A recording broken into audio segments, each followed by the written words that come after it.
नमस्कार. शालेय संस्कार या यूट्यूब चॅनेलमध्ये आपले स्वागत आहे. इयत्ता 10वी गणित भाग 2चा हा व्हिडिओ सेमी इंग्रजी व मराठी माध्यमाच्या विद्यार्थ्यांना उपयुक्त आहे. इयत्ता 10वी गणित भाग 2 प्रकरण 3 वर्तुळ सर्कल या प्रकरणातील सराव संच 3.1 म्हणजेच प्रॅक्टिस सेट 3.1 मधील पहिले 2 प्रश्न आपण अभ्यासणार आहोत. प्रश्न पहिला, सोबतच्या आकृतीत केंद्र सी असलेल्या वर्तुळाची त्रिज्या 6 सेंटीमीटर आहे. रेषा AB या वर्तुळाला बिंदू A मध्ये स्पर्श करते. या माहितीवरून खालील प्रश्नांची उत्तरे द्या. इथे आपल्याला आकृती दिलेली आहे. या आकृतीमध्ये बिंदू C केंद्र असलेलं हे वर्तुळ दिलेलं आहे. त्रिज्या CA दिलेली आहे 6 सेंटीमीटर आणि रेषा AB ही वर्तुळाला बिंदू A मध्ये स्पर्श करते, म्हणजेच रेषा AB ही या वर्तुळाची स्पर्शिका आहे. हे आपल्याला या गणितामध्ये दिलेली माहिती आहे. मग या माहितीवरून आपल्याला पुढील प्रश्नांची उत्तरे लिहायची आहेत. त्यातील प्रश्न पहिला, कोन CAB चे माप किती अंश आहे आणि का? मग इथे या वर्तुळामध्ये रेषा AB ही बिंदू A मध्ये या वर्तुळाला स्पर्श करते, म्हणजे AB ही स्पर्शिका आहे आणि CA ही त्रिज्या आहे. मग आपण यापूर्वीच्या व्हिडिओमध्ये स्पर्शिका त्रिज्या प्रमेय अभ्यासलेले आहे की त्रिज्या ही स्पर्शबिंदूतील स्पर्शिकेला लंब असते. म्हणजे या स्पर्शिकेचा स्पर्शबिंदू A आहे आणि CA त्रिज्या आहे, म्हणजेच त्रिज्या आणि स्पर्शिका एकमेकांना स्पर्शबिंदूमध्ये लंब असतात, म्हणजेच काटकोनात छेदतात. मग यानुसार कोन CAB चं माप 90 अंश आहे स्पर्शिका त्रिज्या प्रमेयानुसार. मग तेच आपण इथे लिहिलंय, कोन CAB बरोबर 90 अंश. याला कारण दिलेलं आहे की स्पर्शिका त्रिज्या प्रमेय. प्रश्न दुसरा, बिंदू C हा रेषा AB पासून किती अंतरावर आहे का? आता इथे बिंदू C केंद्रबिंदू आहे आणि CA त्रिज्या आहे आणि AB स्पर्शिका आहे. मग एखाद्या रेषेच्या बाहेरील बिंदूपासूनचं जे अंतर असतं ते नेहमी लंबांतरच आपण विचारात घेत असतो. यानुसार बिंदू C पासून या रेषा AB वर काढलेला लंब म्हणजेच ही त्रिज्या CA आहे, कारण त्रिज्या आणि स्पर्शिका एकमेकांना स्पर्शबिंदूत काटकोनात छेदतात, म्हणजेच लंब असतात. मग या स्पर्शिका त्रिज्या प्रमेयानुसारच CA लंब रेषा AB आहे. मग तेच इथे लिहिलेलं आहे की CA लंब AB आणि यानुसार हे लंबांतर ही त्रिज्या दिलेली आहे 6 सेंटीमीटर, म्हणजे बिंदू C हा AB पासून 6 अंतरावर आहे, म्हणजेच CA अंतर इथे 6 सेंटीमीटर आहे. मग तेच आपण इथे लिहिलेली आहे ओळ खाली उत्तर, बिंदू C हा रेषा AB पासून 6 सेंटीमीटर अंतरावर आहे. इथे आपण पाहू शकतो आकृतीमध्ये की बिंदू C हा AB पासून हे अंतर 6 आहे, म्हणजे 6 अंतरावरती आहे. प्रश्न तिसरा, जर डिस्टन्स AB 6 सेंटीमीटर आहे तर डिस्टन्स BC आपल्याला काढायचा आहे. यासाठी आपण आकृती पाहूया. इथे C केंद्र असलेल्या वर्तुळामध्ये AB ही स्पर्शिका आहे हे आपल्याला गणितात दिलेलं आहे. मग यानुसार इथे त्रिज्या स्पर्शिका या प्रमेयानुसार कोन A हा काटकोन आहे, म्हणजेच कोन CAB हा 90 अंशाचा आहे. म्हणजेच कोन A काटकोन झाल्यामुळे त्रिकोण CAB हा काटकोन त्रिकोण आहे आणि या काटकोन त्रिकोणात आपल्याला आता अशी माहिती दिलेली आहे की त्रिज्या CA 6 आहे आणि डिस्टन्स AB सुद्धा 6च दिलेला आहे. मग हे अंतर सुद्धा 6 सेंटीमीटर आहे. मग या काटकोन त्रिकोणात काटकोन करणाऱ्या दोन्ही बाजू दिलेल्या आहेत प्रत्येकी 6. तर आपल्याला BC डिस्टन्स काढायचा आहे, म्हणजेच इथे कर्णाची लांबी काढायची आहे, कारण इथे A जवळ काटकोन झालेला आहे, म्हणजे काटकोनाच्या समोरील बाजू कर्ण असते काटकोन त्रिकोणामध्ये, म्हणजे इथे BC कर्ण आहे. या कर्णाची लांबी आपल्याला काढायची आहे, म्हणजेच इथे काटकोन त्रिकोणामध्ये 2 बाजू दिलेल्या आहेत आणि तिसरी बाजू काढायची आहे, म्हणजेच पायथागोरसचं प्रमेय वापरून आपण तिसरी बाजू काढू शकतो. मग इथे त्रिकोण CAB मध्ये पायथागोरसचं प्रमेय वापरून आपण कर्ण BC ची म्हणजेच डिस्टन्स BC ची किंमत आपण इथे काढू शकतो. मग इथे पायथागोरसचं सूत्र असं वापरणार आहोत की कर्णाचा वर्ग म्हणजे बीसीचा वर्ग बरोबर उरलेल्या दोन बाजूंच्या वर्गांची बेरीज म्हणजे सीए वर्ग अधिक एबी वर्ग हे उजव्या बाजूला येतील आणि डाव्या बाजूला येईल बीसी वर्ग. मग पायथागोरसचं प्रमेय वापरून आपण बीसीची किंमत काढूया. मग आता इथे त्रिकोण सीएबी मध्ये कोण सीएबी बरोबर 90 आहे, कारण आपण पाहिलंय की स्पर्शिका त्रिज्या प्रमेयानुसार स्पर्शबिंदूजवळ काटकोन होतो. त्यामुळे हा काटकोन त्रिकोण आहे आपण सुरुवातीला सांगितलं. मग आता पायथागोरसचे प्रमेय वापरूया. कर्णाचा वर्ग बरोबर उरलेल्या दोन बाजूंच्या वर्गांची बेरीज. कर्ण आहे बीसी आणि काटकोन करणाऱ्या बाजू आहेत सीए आणि एबी. मग यानुसार बीसी वर्ग बरोबर सीए वर्ग अधिक एबी वर्ग, कारण लिहिलं पायथागोरसचे प्रमेय आणि यामध्ये किमती ठेवल्या. बीसी वर्ग बरोबर सीएची किंमत 6 आहे आणि एबीची पण 6 आहे. मग 6चा वर्ग अधिक 6चा वर्ग म्हणजेच बीसी वर्ग बरोबर 6चा वर्ग 36, इथे 6चा वर्ग 36 झाला. या दोघांची बेरीज झाली पुढच्या पायरीला बीसी वर्ग बरोबर 72. मग बीसी वर्ग बरोबर 72. मग इकडे सोडवतोय, दोन्ही बाजूचे वर्गमूळ काढले इथे, म्हणजे डावीकडचं वर्गमूळ आलं बीसी आणि उजवीकडचं वर्गमूळ चिन्हात तसंच ठेवलं 72ला. मग 72ची फोड केली 36 दुने 72 वर्गमूळ चिन्हामध्ये. मग 36चं वर्गमूळ निघालं 6. 2चं वर्गमूळ निघणार नाहीये कारण त्याचे अवयव पडत नाहीयेत, मूळ संख्या आहे, त्यामुळं 2 वर्गमूळ चिन्हात तसंच ठेवलेलं आहे. मग यानुसार 72ची फोड 36 दुने 72 झाली. 36चं वर्गमूळ निघालं 6. 2ला वर्गमूळ चिन्हात तसंच ठेवलं म्हणजे बीसीची किंमत आली 6√2 सेंटीमीटर. बीसी म्हणजेच डिस्टन्स बीसी आहे 6√2 सेंटीमीटर आणि तीच किंमत आपल्याला इथे गणितात काढायची होती. प्रश्न पहिल्यातील चौथा उदाहरण. कोन एबीसीचे माप किती अंश आहे व का असं विचारलेलं आहे. मग आकृती पाहूया. इथे त्रिकोण सीएबी मध्ये आपल्याला सीएची लांबी दिलेली आहे 6, एबी पण दिलेली आहे 6. मग यावरून आपल्याला या दिलेल्या माहितीवरून आपल्याला विचारलंय की कोन एबीसीचं माप म्हणजे या कोनाचं माप किती आहे हे आपल्याला विचारलेलं आहे. मग आता या कोन एसीबीचं या कोनाचं माप काढण्यासाठी आपण इथे या त्रिकोणाकडे जरा नीट पाहूया. त्रिकोण सीएबी मध्ये इथे सीए पण 6 आहे आणि एबीची लांबी पण 6 दिलेली आहे. म्हणजेच तेच मी इथे लिहिलंय त्रिकोण सीएबी मध्ये सीए बरोबर एबी बरोबर 6 हे दिलेलं आहे गणितामध्ये. मग या त्रिकोणाच्या दोन बाजू सारख्या आहेत म्हणजेच हा समद्विभुज त्रिकोण आहे, कारण ज्या त्रिकोणाच्या दोन बाजू एकरूप असतात त्या त्रिकोणाला समद्विभुज त्रिकोण म्हणतात. यानुसार त्रिकोण सीएबी हा समद्विभुज त्रिकोण आहे आणि समद्विभुज त्रिकोणाचं प्रमेय आपण इयत्ता 9वी मध्ये अभ्यासलेलं आहे की जेव्हा त्रिकोणामध्ये दोन बाजू सारख्या असतात तेव्हा त्यांच्या समोरचे कोन पण सारखे असतात. म्हणजे सीए आणि एबी या दोन बाजू एकरूप आहेत म्हणजे यांच्या समोरचे कोन सुद्धा एकरूप असणार आहेत. हे समद्विभुज त्रिकोणाचं प्रमेय आपण मागील इयत्तेत अभ्यासलेलं आहे. मग इथे सीएच्या समोरचा कोन आहे बी आणि एबीच्या समोरचा कोन आहे कोन सी. म्हणजे हे दोन्ही कोन एकरूप असणार आहेत समद्विभुज त्रिकोणाच्या प्रमेयानुसार, कारण ज्या बाजू एकरूप असतात त्रिकोणामध्ये त्यांच्या समोरचे कोन एकरूप असतात. मग यानुसार सीएच्या समोरचा कोन आहे कोन एबीसी हा कोन आहे बरोबर एबीच्या समोरचा कोन आहे कोन एसीबी. म्हणजे हे दोन्ही कोन इथे एकरूप लिहिलेले आहेत. याला कारण लिहिलेलं आहे आपण समद्विभुज त्रिकोणाचे प्रमेय, कारण दोन बाजू सारख्या आहेत म्हणजे यांच्या समोरचे कोन सुद्धा एकरूप आहेत. सीएच्या समोरचा कोन एबीसी आहे, एबीच्या समोरचा कोन एसीबी आहे म्हणजे हे दोन्ही कोन एकरूप असणार आहेत. मग आता हे दोन्ही कोन एकरूप आहेत म्हणजे यांची मापे समान आहेत. मग ते माप आपण x अंश मानलं म्हणजे कोन एबीसी बरोबर कोन एसीबी बरोबर x अंश आहे. मग आता पुन्हा या त्रिकोणाकडे येऊया.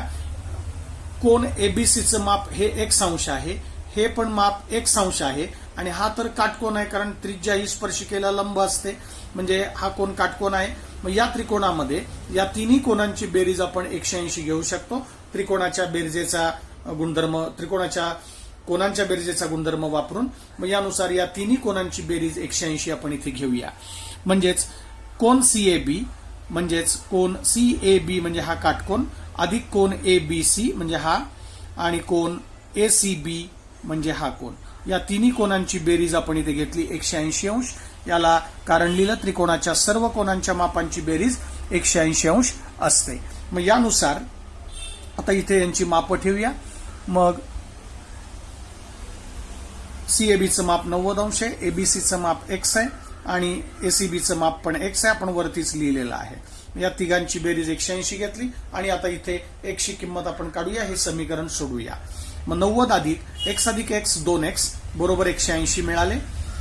मग 2x ला डावीकडे तसंच ठेवलं, 90 ला उजवीकडे नेलं, ते वजा झाले. मग 180 तून 90 गेले, 90 राहिले, म्हणजे 2x बरोबर 90, म्हणजेच x बरोबर 2 ला इकडे आणलं, छेदात आले, 90/2 झाले, म्हणजेच x बरोबर 90/2, म्हणजेच x बरोबर आले 45 अंश. म्हणजेच x माप म्हणजेच आहे कोन ACB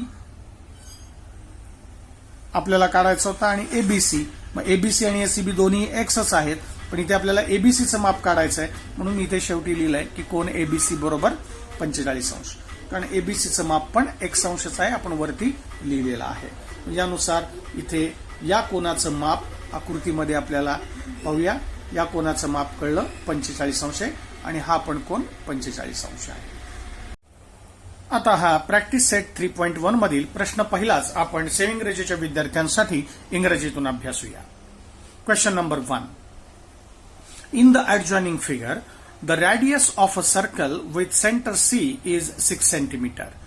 Line AB is a tangent at A.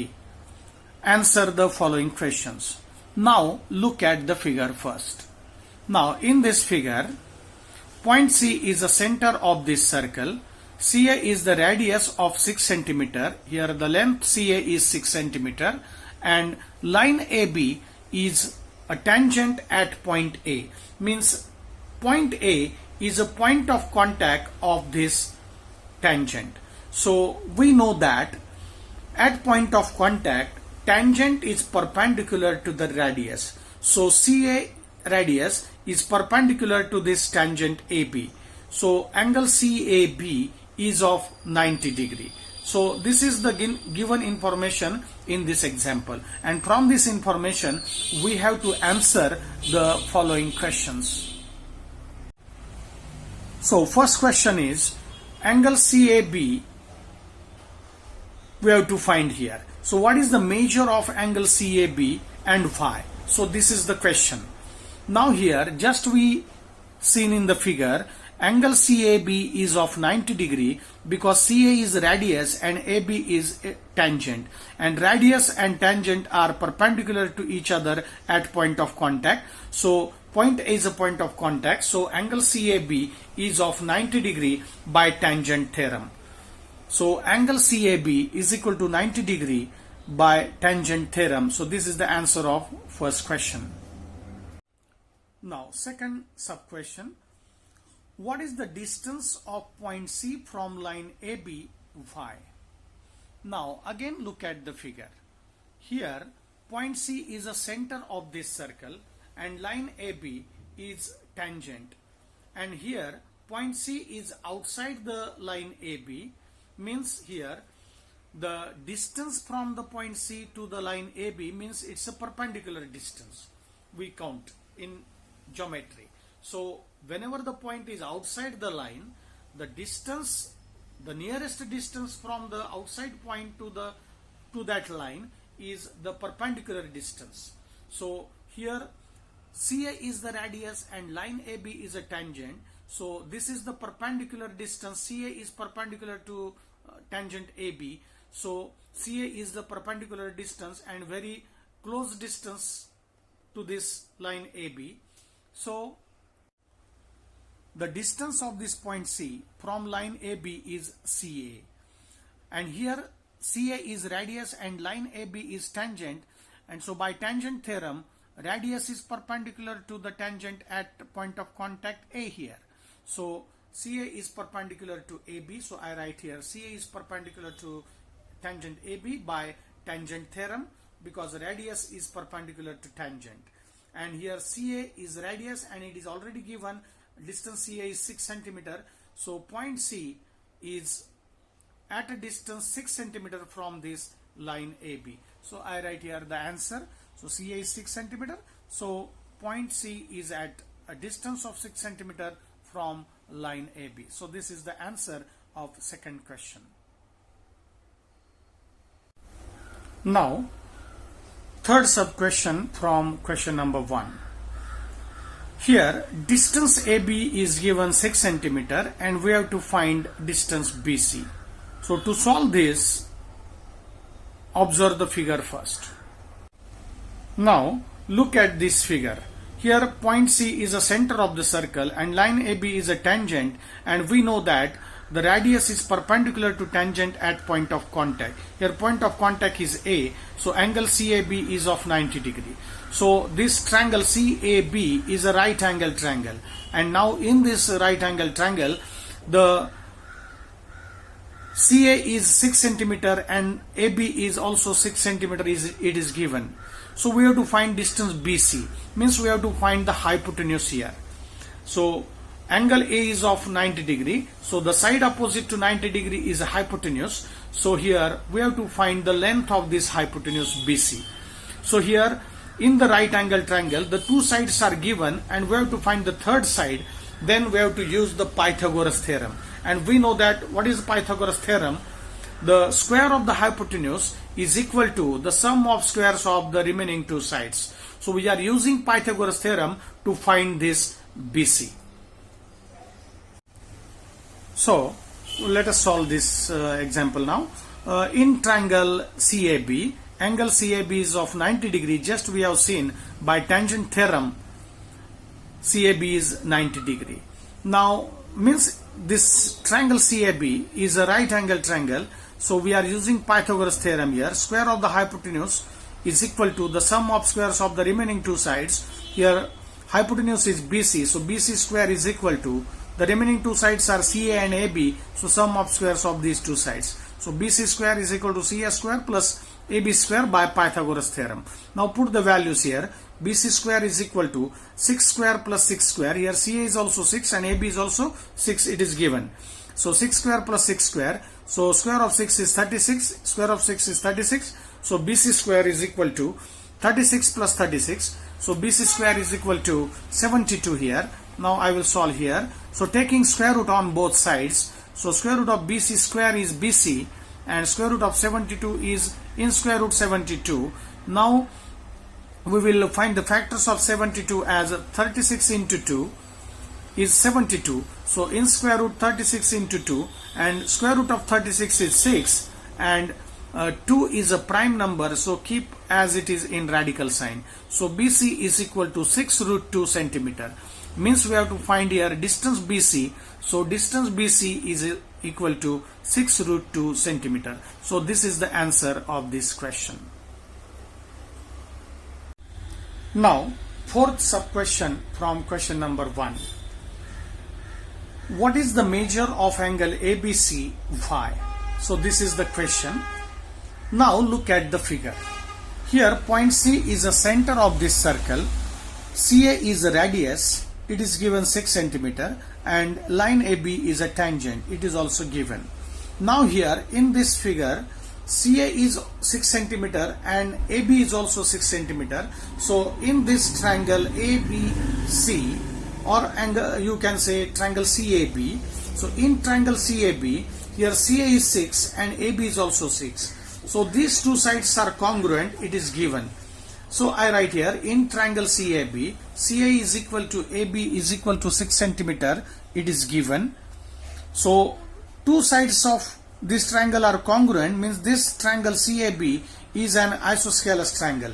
So this is isosceles triangle, and in isosceles triangle two sides are congruent, means the angles opposite to these congruent sides are also congruent. So the opposite angle of this side CA is angle ABC. So this is the angle opposite to this side CA, and the side AB is also 6 here. So the angle opposite to this side AB is this angle C. So angle ACB and angle ABC. So these two angles are congruent because isosceles triangle theorem. So we have studied this theorem in the previous standard.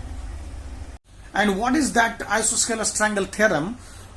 In a triangle, if two sides are congruent, then the angles opposite to congruent sides are also congruent. So these two sides are congruent, means the angles opposite to these two sides are also congruent. So this angle is opposite to this side CA, and this angle C is opposite to this side AB. So these two angles are also congruent. So I write here angle ABC is equal to angle ACB by isosceles triangle theorem. So these two angles are congruent, and suppose the measure of these two angles is x degree here. So let angle ABC is equal to angle ACB is equal to x degree. Now look at the figure again. Now in this triangle we are using the sum of measures of angles property of this triangle, and we know that sum of all angles of triangle is 180 degree. So angle C plus angle A plus angle B is equal to 180 degree here. By using sum of all angles of triangle is 180 degree. So angle CAB plus angle ABC means this angle, plus angle ACB means this angle. So sum of all angles of triangle is 180 degree here. So I write this equation. Now put the values here. Angle CAB is 90 degree because this is a radius and this is a tangent, and radius is perpendicular to tangent at point of contact. So angle A is 90 degrees here. Angle ABC and angle ACB both are x degree, just we have supposed it. So put the values here. ABC is also x and angle ACB is also x. So let us solve this equation for x. Means we have to find the value of x here. So 90 plus x is equal to 180 degree. So 90 plus x is 2x is equal to 180. So 2x as it is on the left hand side. Take this 90 to the right hand side, it becomes minus. So 180 minus 90, and 180 minus 90 is 90 here on the right hand side. So 2x is equal to 90. So x is equal to 90 upon 2, and 90 upon 2 means x is equal to 45. So angle ABC is equal to 45 degree here, because ABC is x here and ACB is also x here. So both the angles have measure x. So these two angles are of measure 45 degree. So look at the figure here. So this angle is 45 degree and this angle is also 45 degree. But here we have to find the value of measure angle ABC here. So measure angle ABC is 45 degree. So this is the answer of the question. आता सराव संच 3.1 मधील प्रश्न दुसरा अभ्यासूया. प्रश्न असा दिलेला आहे. आकृतीत ओ केंद्र असलेल्या वर्तुळाच्या बाह्य भागातील आर या बिंदूपासून काढलेले RM आणि RN हे स्पर्शिका खंड वर्तुळाला बिंदू M आणि N मध्ये स्पर्श करतात. जर OR बरोबर 10 सेंटीमीटर व वर्तुळाची त्रिज्या 5 सेंटीमीटर असेल तर आपल्याला खालील प्रश्नांची उत्तरे सोडवायची आहेत. इथे आपल्याला 3 प्रश्नांची उत्तरे सोडवायची आहेत. त्यातील पहिला प्रश्न असा दिलेला आहे की प्रत्येक स्पर्शिका खंडाची लांबी किती आहे. मग आकृती प्रथम आपण समजावून घेऊया. या आकृतीमध्ये त्रिज्या OM आणि ON आपण जोडून घ्यायची आहे, कारण आपल्याला ही रचना करून घ्यावी लागेल. म्हणून मी इथे सुरुवातीला लिहिलंय की रेख OM आणि रेख ON हे काढायचे आहेत आकृतीमध्ये, म्हणजे जोडून घ्यायचे आहेत. आणि हा OR आपल्याला दिलेला आहे 10 आणि त्रिज्या दिलेली आहे 5. मग यावरून आपल्याला या स्पर्शिका खंड ची लांबी काढायची आहे. म्हणजे इथे स्पर्शिका खंड आहेत RM आणि RN, या दोघांची लांबी आपल्याला या पहिल्या प्रश्नात विचारलेली आहे. मग या आकृतीत जरा नीट पाहूया. इथे त्रिकोण OMR कडे जरा नीट पहा. इथे OM ही त्रिज्या आणि RM ही स्पर्शिका हे आपल्याला सांगितलेलं आहे, कारण M आणि N मध्ये या R मधून काढलेल्या या 2 स्पर्शिका आहेत म्हणून गणितात सांगितलेलं आहे. म्हणजेच M आणि N हे स्पर्शबिंदू आहेत. मग M जर स्पर्शबिंदू आहे तर OM ही त्रिज्या आहे आणि RM ही स्पर्शिका आहे. मग स्पर्शबिंदूमध्ये त्रिज्या ही स्पर्शिकेला लंब असते, म्हणजे काटकोनात छेदते. म्हणजे इथे M जवळ काटकोन आहे आणि तसाच इथे N जवळ पण काटकोन आहे. म्हणजेच कोन OMR 90 आहे आणि ONR सुद्धा 90 अंश आहे. मग या त्रिकोणाचा आपण फक्त विचार करूया. त्रिकोण OMR मध्ये इथे लिहिलंय, त्रिकोण OMR मध्ये कोन OMR बरोबर 90 आहे, कारण आत्ताच पाहिलं ही त्रिज्या आणि ही स्पर्शिका आहे. त्रिज्या ही स्पर्शिकेला लंब असते स्पर्शबिंदूमध्ये. म्हणजेच लिहिलंय स्पर्शिका त्रिज्या प्रमेय. मग यानुसार हा कोन OMR झाला 90 अंश. मग आता हा 90 अंश झाल्यामुळे हा त्रिकोण OMR काटकोन त्रिकोण आहे आणि या काटकोन त्रिकोणात कर्ण आहे OR, कारण काटकोनाच्या समोरील बाजूला कर्ण म्हणतात. मग इथे M जवळ काटकोन आहे म्हणजे OR हा कर्ण आहे आणि जो दिलेला आहे 10, त्रिज्या दिलेली आहे OM 5, म्हणजे या काटकोन त्रिकोणात दोन बाजू माहिती आहेत, तिसरी बाजू काढायची आहे MR. मग काटकोन त्रिकोणात दोन बाजू दिल्या असतात, तिसरी बाजू काढताना आपण नेहमी पायथागोरसचे प्रमेय वापरतो. मग यानुसार पायथागोरसचं प्रमेय वापरून आपण इथे MR ची किंमत काढूया. मग हेच मी इथे पुढे सोडवतोय. पुन्हा एकदा पहा आकृतीत पायथागोरसचं प्रमेय कसं वापरायचं आहे. OR वर्ग बरोबर कर्णाचा वर्ग बरोबर, म्हणून लिहिले OR वर्ग बरोबर उरलेल्या दोन बाजूंच्या वर्गांची बेरीज, म्हणजेच काटकोन करणाऱ्या बाजूंच्या वर्गांची बेरीज. इथे काटकोन करणाऱ्या बाजू आहेत OM आणि MR. मग या दोन बाजूंच्या वर्गांची बेरीज इथे उजवीकडे केलेली आहे. आधार दिलेला आहे पायथागोरसचे प्रमेय. मग OR वर्ग बरोबर OM वर्ग अधिक MR वर्ग पायथागोरसचे प्रमेय आकृतीत पाहून लिहिलं. म्हणजेच किमती ठेवल्या.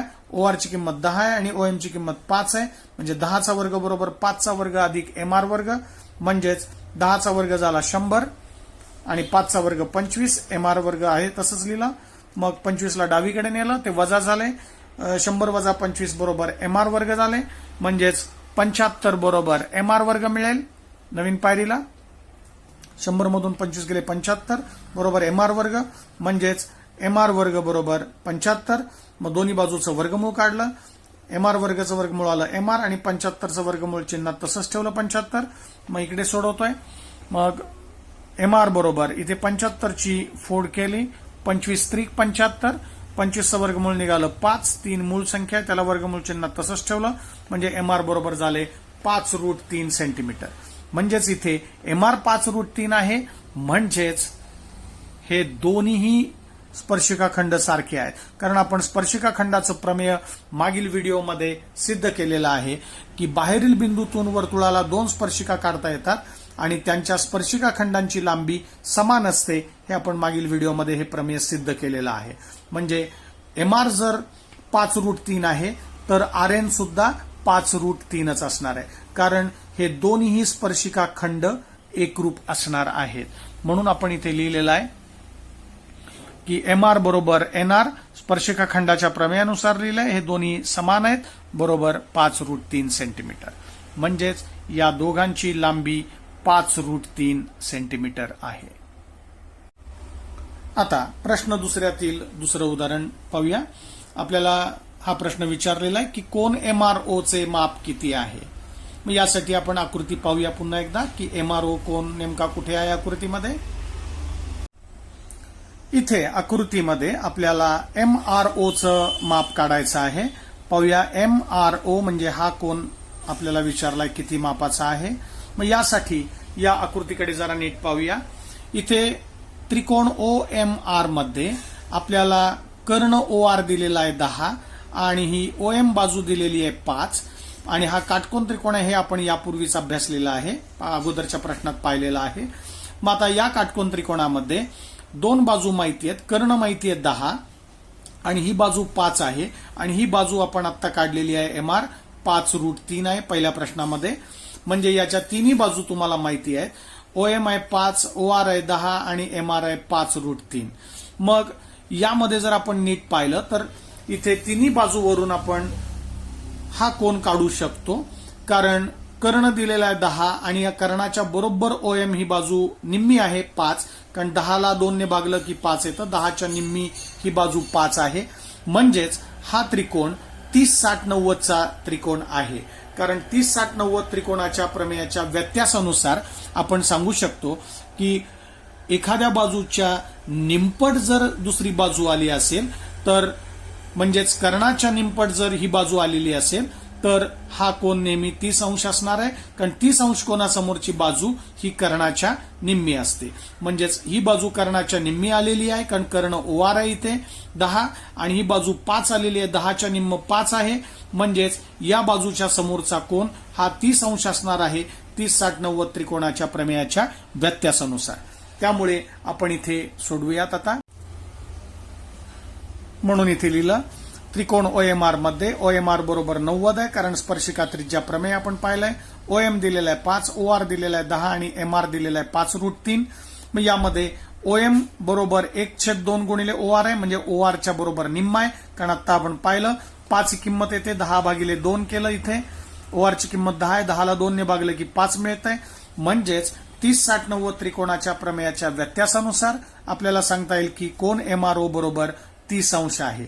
आणि MRO 30 अंश आहे, म्हणजेच तसाच NRO सुद्धा 30 अंश आहे, कारण तिथे देखील आपण 30, 60, 90 त्रिकोणाच्या प्रमेयाचा व्यत्यास वापरू शकतो. हे आपण आकृतीत पुन्हा एकदा पाहूया. आपण इथे पाहू शकतो की जसं या त्रिकोणामध्ये 30, 60, 90 त्रिकोणाच्या प्रमेयाचा व्यत्यास वापरला, कारण इथे कर्ण 10 आहे, कर्णाच्या निम्मी बाजू ही आहे, म्हणजेच हा कोन 30 अंशाचा असणार आहे, कारण 30 अंशाच्या समोरची बाजू कर्णाच्या निम्मी असते. त्यामुळं 10च्या निम्मा 5 इथे आलेला आहे, म्हणजे याच्या समोरचा कोन 30 असणार आहे 30, 60, 90च्या प्रमेयाच्या व्यत्यासानुसार. मग तसंच इथे हा कोन जसा 30 अंश आहे ORM किंवा MRO बरोबर 30 आहे, मग तसाच NRO सुद्धा हा कोन सुद्धा 30 अंश असणार आहे, कारण इथे देखील हा काटकोन त्रिकोण आहे, हा कर्ण आहे 10 आणि ही बाजू 5च आहे, कारण एकाच वर्तुळाच्या त्रिज्या एकरूप असतात. OM 5 आहे, म्हणजे ON सुद्धा 5 असणार आहे. आणि म्हणून इथे सुद्धा कर्णाच्या निम्मा हा ON आहे, म्हणजेच ही बाजू 30 अंशासमोरची असणार आहे 30, 60, 90च्या प्रमेयाच्या व्यत्यासानुसार, म्हणजेच हा कोन देखील 30 असणार आहे. मग हाही कोन 30 आहे, हा पण कोन 30 आहे. मग यावरून पुढचा जो प्रश्न आपल्याला विचारलेला आहे की कोन MRN ची किंमत काढा. मग हा 30 आहे आणि हा 30 आहे, म्हणजे या दोघांची बेरीज केली की आपल्याला MRN कोन मिळणार आहे, कारण कोनाच्या बेरजेचा गुणधर्म आपण इथे वापरतोय की कोन MRN बरोबर कोन MRO अधिक कोन NRO, म्हणजे या दोन कोनांची बेरीज केली की हा बाहेरच्या कोनाचं माप आपल्याला कळणार आहे, MRNचं माप कळणार आहे. म्हणजे 30 अधिक 30 म्हणजेच 60 अंश या MRN कोनाचं माप होईल, जे आपल्याला तिसऱ्या प्रश्नात सोडवायचं आहे. म्हणजेच ते इथे लिहिलेलं आहे की कोन MRNचं माप किती असा तिसरा प्रश्न आहे. म्हणजेच MRN बरोबर आपण लिहिलं की MRN हा कोन म्हणजेच हा कोन अधिक हा कोन आहे, म्हणजेच कोन MRO अधिक NRO आहे. इथे लिहिलंय कोनाच्या बेरजेच्या गुणधर्माचा वापर केलेला आहे आणि मग या दोघांची मापे इथे ठेवली. 30 अधिक 30 बरोबर 60 अंश, म्हणजेच कोन MRNचं माप कळलं 60 अंश. इथे आपला प्रश्न दुसरा पूर्ण झाला आहे. आता हा प्रश्न दुसरा आपण सेमी इंग्रजीच्या विद्यार्थ्यांसाठी इंग्रजीतून अभ्यासूया.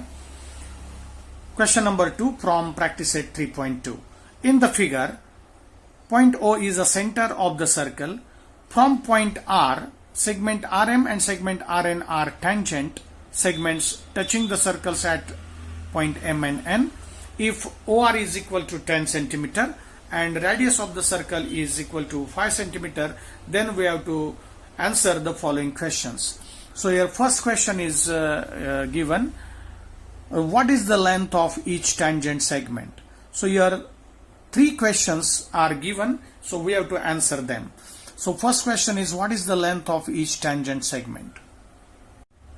To solve this question, let us observe the figure.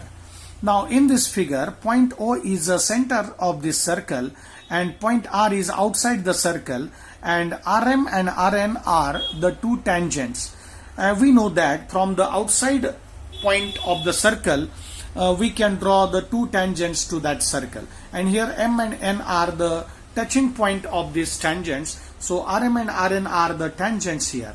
So OM and ON are the radius. So let us join the two radius first. So join segment OM and segment ON. So this is the construction we have to do here.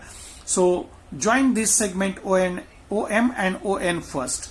Now this is the construction. Now observe this triangle OMR. Now in this triangle OMR, OM is a radius and RM is the tangent. So point M is a point of contact. So we know the tangent theorem. Radius is perpendicular to tangent at point of contact. So here angle M is 90 degree. Means angle OMR is of 90 degree by tangent theorem. So we can solve this question now. In triangle OMR, so in triangle OMR, this angle OMR is equal to 90 degree. because tangent theorem, radius is perpendicular to tangent. So angle OMR is of 90 degree here. Now in this triangle OMR, so this is a right angle triangle, and in this right angle triangle, angle M is of 90 degree. So the side opposite to 90 degree is called as hypotenuse. So here OR is hypotenuse, and here the length of OR is 10. It is given in the example, and this radius is 5 centimeter. So these two sides of this right angle triangle are given, and we have to find here RM. So in a right angle triangle, the two sides are given, and we have to find the third side. It means we have to use the Pythagoras theorem to find the third side. So here, by using Pythagoras theorem, we can find the length of RM here. So here OR is hypotenuse. So square of the hypotenuse means OR square is equal to the sum of squares of the remaining two sides is OM and MR are the remaining two sides. So OR square is equal to OM square plus MR square by Pythagoras theorem. Now let us solve this by putting the values here. So OR is 10 and OM is 5 here. So 10 square is equal to 5 square plus MR square. So 10 square is 100 is equal to 5 square is 25 plus MR square as it is. So take this 25 to the left hand side, it becomes minus. So 100 minus 25 is equal to MR square. So 100 minus 25 is 75. So 75 is equal to MR square. So MR square is equal to 75. So taking square root on both sides here, MR is equal to root 75, taking square root on both sides. So I will solve here. So MR is equal to, here we can find the factors of 75 as 25 into 3 is 75. So square root of 25 into 3, and square root of 25 is 5. So 3 is prime number, so keep as it is in the square root. So MR is equal to 5 root 3 centimeter. So MR is 5 root 3. Now look at the figure again. So MR is 5 root 3 means RN is also 5 root 3, because these two tangent segments are congruent by tangent segment theorem, and we have proved this tangent segment theorem in the previous video. So MR is 5 root 3 means RN is also 5 root 3. So these two sides are congruent, these two segments are congruent, because RM and RN are the two tangents drawn from the outside the point R here. So whenever the two tangents drawn to a circle from outside the circle, then tangent segments are congruent. This is the tangent segment theorem we have proved in the previous video. So RM and RN are congruent. So I write here MR is 5 root 3. So MR is equal to NR is equal to 5 root 3 by tangent segment theorem. So this is the answer of the first question. Now second sub question from question number 2. What is the measure of angle MRO? So this is the question. Now to solve this question, again look at the figure. Now in this figure, in triangle OMR, so in this triangle OM is radius and MR is the tangent, and we know that by tangent theorem radius is perpendicular to tangent. So angle OMR, so this angle is of 90 degree. So I write here in triangle OMR, angle OMR is equal to 90 degree by tangent theorem. So by tangent theorem angle OMR is of 90 degree. Again look at the figure. Here OM is 5 centimeter and OR is 10, and here angle M is 90 degree means OR is the hypotenuse here, and here OM is 5, so hypotenuse is 10 and OM is 5, so the length of OM is half of the hypotenuse here. So 10 upon 2 is 5. So OM is half of the hypotenuse, means by 30, 60, 90 triangle theorem converse. So converse of this theorem, we can say that the angle opposite to this OM is 30 degree here. So this angle is of 30 degree by converse of 30, 60, 90 triangle theorem, because this side is half of the hypotenuse here. So hypotenuse is 10, this is half, means 5. So the angle opposite to this side OM is 30 degree by converse of 30, 60, 90 triangle theorem. So I write here OM is equal to half of OR because phi is equal to half of 10 here. So by converse of 30, 60, 90 triangle theorem, so we can say that angle MRO is equal to 30 degree by this converse theorem. So angle MRO is 30 degree. So this is we have to find in this example. So we have to find the measure of angle MRO. So angle MRO is 30 degree. Now let us solve the third sub question. We have to find the angle MRN. What is the measure of angle MRN? So to solve this question again, look at the figure. Now in this figure here, this angle MRO means MRO just we found this is 30. So this is also 30 because similarly in this triangle also we can use the converse of 30, 60, 90 triangle theorem because this is a hypotenuse, this is 10 and this side ON is also 5 because OM and ON are the radii of same circle and radii of same circle are congruent. So OM is 5, so ON is also 5. So in this triangle ONR, this is 90 degree because this is radius and this is tangent. So by tangent theorem, this is 90 degree. So this is also right angle triangle. So in this right angle triangle, OR is hypotenuse, it is given 10 and this is 5. So it is half of the hypotenuse. So the side phi ON is 5. So angle opposite to this side ON is angle ORN. So this angle is also 30 degree. So I write here similarly angle NRO. NRO is also 30 degree by 30, 60, 90 triangle converse theorem. So by converse of this 30, 60, 90 triangle theorem, this is also 30 and this is also 30. So these two angles are 30 degree each. So now in the third question, we have to find the measure of angle MRN. So here angle MRN we have to find. MRN we have to find this angle. So 30 plus 30 is 60 degree. So angle MRN is 60 degree here. This is 30, this is 30. So sum of these two angles is MRN. So MRN is equal to 60 degree. So I write here angle MRN is equal to angle MRO plus angle NRO because the addition property of angles here. So sum of these two angles is angle MRN. So I write here MRN is equal to MRO plus NRO. So 30 plus 30 is 60 degrees. So angle MRN is equal to 60 degree. So this is the answer of the third question here. So angle MRN is equal to 60 degree.